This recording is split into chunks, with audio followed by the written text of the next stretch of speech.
and welcome to Paths to Resolution, an interactive learning experience. My name is Steve Robinson. And I'm Mark Luthauser. Together with your facilitator, Mark and I will be leading you through a series of instructional blocks which will explore how you can learn to handle conflict in a constructive and collaborative way. Hopefully, this will make dealing with people and problems easier to handle. That's right, Steve. We will be using games, activities, videos, and role plays to help you better understand some of the more complex topics and to make it fun.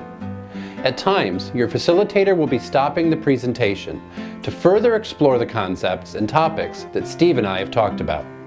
By now, your facilitator should have passed out workbooks to each of you. You're going to be using these throughout the lessons, so hang on to them. Use them to take notes and to study the concepts we will be talking about. Let's get ready for our first lesson. See you soon. Hello again, and welcome to Block 1, Defining Conflict. In the next 45 minutes, we're going to talk about some examples of conflict, what conflict is, and where conflict comes from. However, before we begin the discussion, your facilitator is going to pause the presentation and lead you through an activity. Conflict can come in all shapes and sizes. There are conflicts which affect the entire world, like wars between countries, World War II for example, or conflicts can also affect a smaller community, like a school board or a city council. Or conflicts can be small and maybe only affect one or two people, like someone cutting in line at the movies or deciding what to wear in the morning. There are things we see every day that we don't necessarily think of as conflicts, but they are, like sporting events or elections. Can you think of some other examples of conflict you have come across? Now you've seen that conflict can come in many forms. I'm sure you came up with some great examples. Let's discuss for a moment how we would define conflict. If someone were to ask you to give a dictionary definition, what would you say? Maybe that it's a fight, a disagreement, an argument, or a war. These are all good examples, but really don't say what conflict is. The dictionary would define it this way: a state of open, often prolonged fighting, a battle or war, or a state of disharmony between incompatible persons, ideas, or interests, a clash. Wow, that is quite a mouthful, and I think maybe a little confusing. Why do we even need to define conflict at all? That is a mouthful. However, we need to have a good definition because understanding the definition of conflict can help you to recognize the advantages of applying good conflict resolution processes in your life. Okay, I see. How about this definition? Conflict is what happens when people with differences interact and try to resolve those differences. What do you all think? Let's pause for a moment while you and your facilitator come up with your own definition of conflict. Hopefully, by now, every one of you has a pretty good definition and understanding of what conflict is. However, where does conflict come from? Why do we have conflict in our lives? We see conflict as coming from 8 different sources. Sometimes it's a single source, and other times they may combine to present complex conflicts. The 8 sources of conflict are values, priorities, outcomes, procedures, information, resources, personalities, and roles. Values are, in other words, what is important to me. We sometimes refer to these as capital letter words, things that superheroes fight for and politicians put on campaign posters. Words like truth, justice, and fairness. We get our values from many sources: our parents, teachers, community, the media, or religion. We will fight not to compromise or change our values. When our values, what we believe in, differ from someone else's, it will often lead to conflict.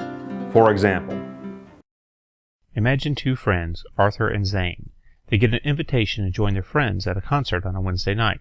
That means leaving right after school and getting home late, so no time for homework. Arthur values fun, togetherness, and freedom. He decides to go to the concert. Zane values education, work, and responsibility. He chooses to stay home and finish his assignments. If they each try to convince the other to do what their own values say is right, there will be a conflict. Priorities are how important are these things to me. It is how we rank our values.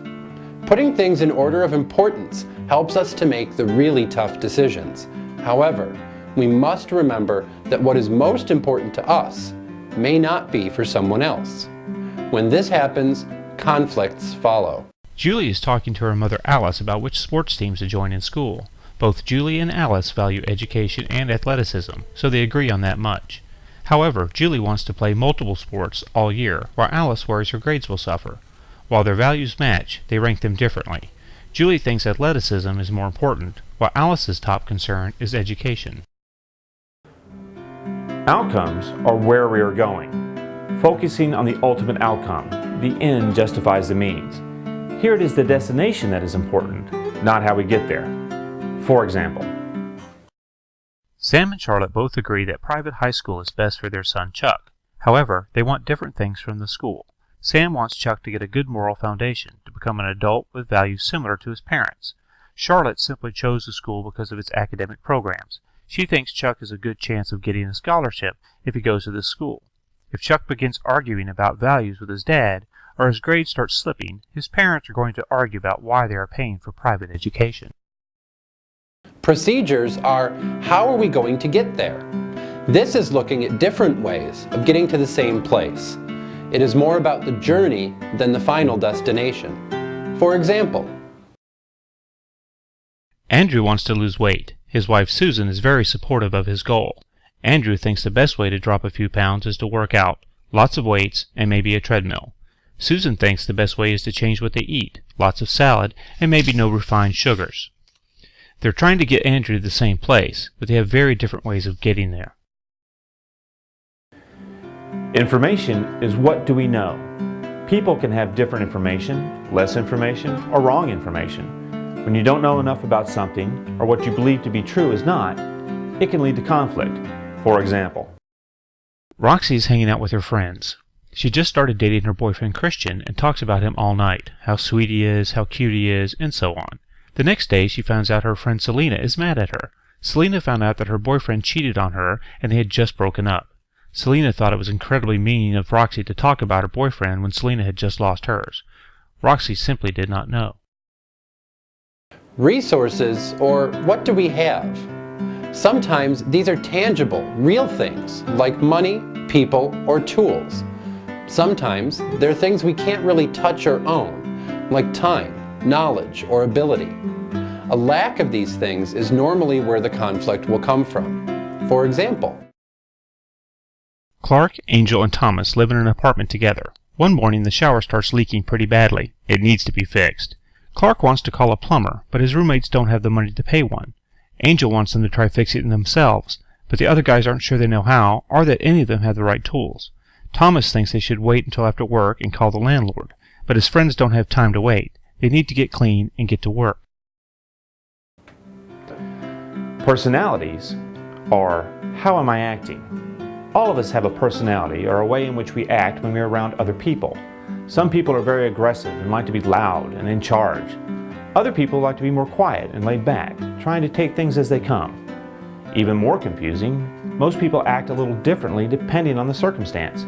Often, when two different personalities come together, especially when they are trying to work together, a conflict will begin. For example, Stan is Mike's boss. Stan is very motivated and comes in telling Mike he has a new project. He tells Mike to complete it as soon as possible. To Stan, this means to complete it now and drop everything else. Mike is more relaxed and decides as soon as possible means when he gets the time. When Stan comes in the next day to ask about the project, there will almost certainly be a conflict. the last source is roles, or who am I being? We all play a lot of different parts, depending on where we are, who we're with, and what we're doing. Sometimes we're being a boss, and we're in charge. Other times, we're being a friend, just hanging out. This doesn't change who we are, but it does affect how we act, and it can cause conflict, especially when we try to be two different people at once.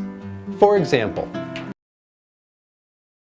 Lance has volunteered to coach his son Julio's football team. After tryouts, Lance realizes that Julio is one of the least talented players. He only has room for so many players to make the cut. As coach, he should be fair and build the strongest team he can. As dad, he wants his son to succeed and not have his feelings hurt. Lance will have a conflict no matter what he decides, either with Julio or with the other players' parents. Wow, there was a lot of information in all of that. This might be a good time to turn things over to your facilitator. They are going to lead you through a few scenarios or role plays. It will be your job to identify the sources of conflict that you see.